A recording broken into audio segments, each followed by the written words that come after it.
Sa pool sa CCTV camera ang ginawa ng mga tulisan sa gasoline station sa Barangay Dahican, Mate City, Davao Oriental. Kita sa footage ang pagdating ng mga suspect at may hawak na baril ang driver, habang ang angkas nito diretso sa cashier booth at may dala ring baril.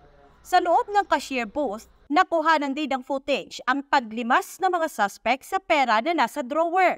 Kapansin-pansin ang damit ng suspect na may tatak, Alpha Company, at hindi malamang logo. Pagkatapos sa teller booth, binitbit din ng suspect ang box na nasa labas. May lamang pera at umano'y nasa 60,000 pesos ang natangay ng mga tulisan.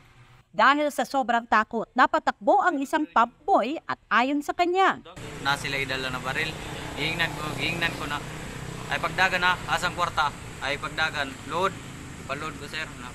Pagbantay na ako yung tanaw pa dito, kaya naman yung kawan sulod, nindagan ko. Sa interview ng Brigada Mati kay Police Major Al Anthony Gumban, ang OIC Chief ng Mati City Police Station. Kung maka-provide sila og ilang sarili nga mga security guards, butangan na to, security personnel na to, then kanang mga security features na to, like gamito na to itong mga technology, CCTV, cameras, magbutang ta. Napag-alaman na 2 gasoline station na ang nabiktima ng mga suspect sa nasabing lugar at ngayon, pinaghahanap na sila ng pulisya.